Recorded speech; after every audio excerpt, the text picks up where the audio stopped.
America से लौटने के बाद जनरल मुनीर के आवाज में खनक थी। उसके बाद इन्होंने कई ऐसे स्पीच दिए जिन स्पीच को सुनने के बाद लग रहा था जैसे अमेरिका ने इन्हें चने के झाड़ में अच्छे खासे से चढ़ा दिया है। अब यहाँ पर क्वाड मीटिंग हुई और क्वाड मीटिंग में कुछ ऐसा हुआ जो पाकिस्तान ने भी उम्मीद नहीं किया था, चाइना ने तो उम्मीद किया ही नहीं था। जानेंगे जियोपॉलिटिक्स में क्या कुछ चल रहा है। हमेशा की तरह वर्ल्ड मिरर के इस एपिसोड में जानने को मिलेगा बहुत कुछ। आइए जानते हैं इन खबरों को विस्तार से। जनरल मुनीर और डोनाल्ड ट्रंप की मुलाकात हुई। हालांकि इन दोनों की मुलाकात को लेकर ये कहा गया कि कहीं न कहीं पाकिस्तान की तरफ से एक प्रेशर बनाया गया था और प्रेशर ये बनाया गया था कि मुलाकातें तो पर्दे के पीछे होती ही रहती हैं, लेकिन इस बार जो जनरल मुनीर की मुलाकात हो वो ऐसी होनी चाहिए जो पाकिस्तान के पक्ष में जाए और आखिरकार ऐसा हुआ भी। लेकिन अंतर था, आपने एक चीज नोटिस करा होगा, डोनाल्ड ट्रंप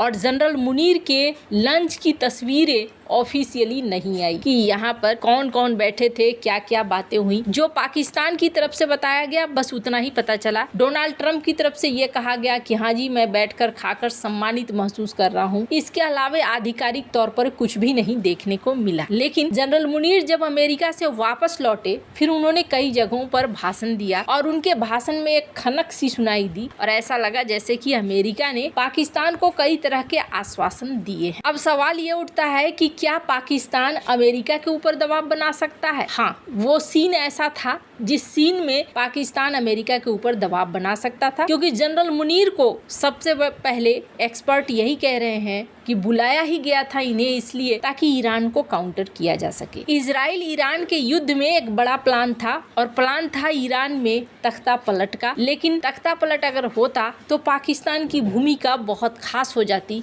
और इसके लिए जनरल मुनीर का अमेरिका और इजराइल के पाले में होना बहुत ज्यादा जरूरी था। अब भले पाकिस्तान वहां से फूल कर कुप्पा बनकर वापस लौटा, लेकिन भारत की तरफ से इस बात को साफ कर दिया गया था कि भारत किसी तरीके के दबाव में नहीं आएगा। डॉक्टर एस जयशंकर ने जब अमेरिका की यात्रा शुरू की और जब क्वाड की मीटिंग नहीं हुई थी तभी से इन्होंने बहुत सारे ऐसे बयान देने शुरू कर दिए थे जिन बयानों में दिख रहा था कि भारत एकदम से साफ साफ तरीके से बात कर रहा है। भारतीय विदेश मंत्री एस जयशंकर ने मीटिंग से पहले ही कई ऐसे मीडिया हाउस को अपने बयान दिए जिसमें उन्होंने कहा कि आतंकवाद के पीड़ितों और अपराधियों को कभी भी समान नहीं माना जाना चाहिए। भारत ने अपना रुख साफ कर दिया था कि उसे किसी भी खतरे के खिलाफ अपने नागरिकों की रक्षा करने का अधिकार है। वैसे देखा गया था कि अमेरिकी राष्ट्रपति डोनाल्ड ट्रंप ने कई बार भारत और पाकिस्तान का नाम एक साथ ले लिया था, जिसको लेकर एस जयशंकर ने एक बार फिर सांकेतिक तौर पर अमेरिकी राष्ट्रपति डोनाल्ड ट्रंप को जवाब दिया था। वहीं दूसरी तरफ एस जयशंकर ने पहले ही कह दिया कि देखिए अभी क्या अनुभव रहे हैं ना, उनको लेकर हम जीरो टॉलरेंस की नीति पर काम करना चाहते हैं और हम काम कर रहे हैं। भारत को आतंकवाद के खिलाफ अपने लोगों की रक्षा करने का पूरा अधिकार है और हम उस अधिकार का प्रयोग कर रहे हैं। स्क्रीन पर एक वीडियो देख सकते हैं। डॉक्टर एस जयशंकर ने क्वाड की मीटिंग को लेकर भी यही बयान चारों के सामने भी दिया। About terrorism in the light of our recent experience, the world must display zero tolerance. Victims and perpetrators must never be equated, and India has every right to defend its people against terrorism, and we will exercise that right. We expect our Quad partners to understand and appreciate that. India plans to host the next Quad summit. We have some proposals on how to make that productive. I'm sure so do our partners. We will discuss, and I'm sure we will agree. Once again, I thank Secretary Rubio for hosting us today, and I look forward to our discussions. Thank you. अब सबसे मजेदार बात क्या हुई, quad meeting में भारत को साथ मिल गया बाकी सारे देशों का और क्वाड में शामिल देशों ने पहलगाम आतंकी हमले की निंदा करते हुए इसको अंजाम देने वाले अपराधियों और उन अपराधियों को पैसा देने वाले को न्याय के कटघरे में लाने पर जोर दे दिया। ये जो जॉइंट स्टेटमेंट देख रहे हैं, इस जॉइंट स्टेटमेंट में साफ तौर पर कहा गया कि यहाँ पर क्वाड के देश पहलगाम हमले की निंदा करते हैं जिसमें 25 भारतीय नागरिकों और एक नेपाली नागरिक की जान चली गई जबकि कई अन्य घायल हो गए। हम इस निंदनीय कृत्य के अपराधियों, आयोजकों, वित्त पोषकों को बिना किसी देरी के न्याय के कटघरे में लाने का आह्वान करते हैं। साथ ही हम पीड़ितों के परिवारों के प्रति अपनी गहरी संवेदना व्यक्त करते हैं। सभी घायलों के शीघ्र और पूर्ण स्वस्थ होने की हार्दिक कामना करते हैं। ये तो रही पाकिस्तान की बात, जो पाकिस्तान के लिए एक झटका है क्योंकि इतने कड़े शब्दों का इस्तेमाल किया गया है। और आपको बता दूं, यही शब्द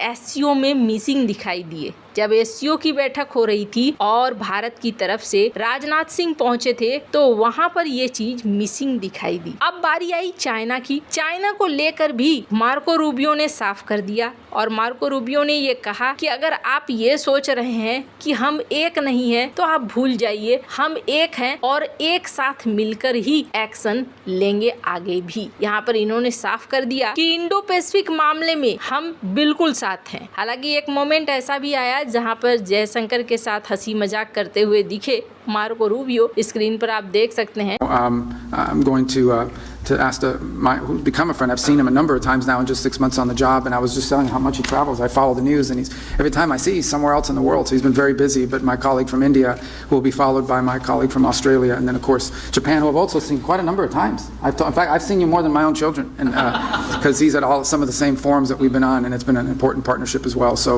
I'm grateful to all of you for being here today. Welcome to the State Department. Welcome to Washington, and I look forward to visiting you in your respective countries as well, and for the progress that we're making together in this very, very important partnership and forum that we've created. So thank you. Thank you. Well, thank you.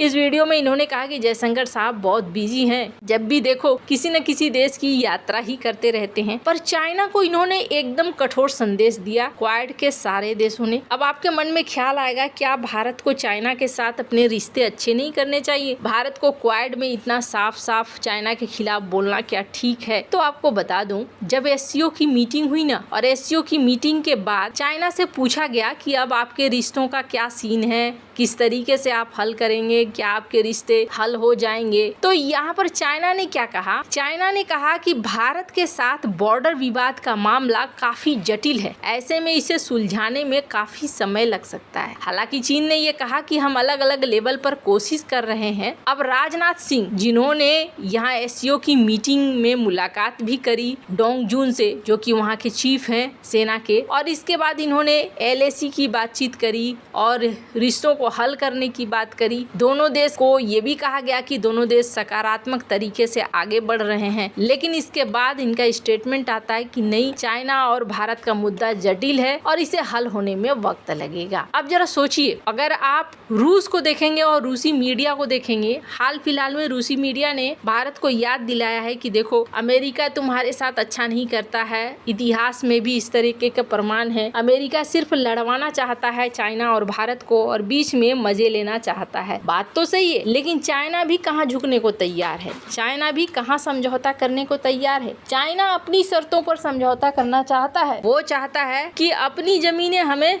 दे दो, उसके बाद हम बात करेंगे। ऐसे में भारत को चाहिए कि भारत अपना इंडिपेंडेंट और अपने हितों को देखते हुए फैसला ले, और क्वाड के साथ भारत वैसा ही कर रहा है। ऐसा नहीं है कि भारत अमेरिका के आगे झुककर पाकिस्तान को लेकर नरम हो रहा है। डॉक्टर एस जयशंकर ने तो ये भी कह दिया कि देखिए, ये जो न्यूक्लियर हमले के धमकी होती है ना, ये अब बेकार है और हमें हक है कि हम जवाबी कार्रवाई करें। वैसे आपको क्या लगता है इन सब मामले में? आपकी क्या राय है? कमेंट कर जरूर बताएं। जल्द मिलते हैं अगली वीडियो में नई खबर के साथ।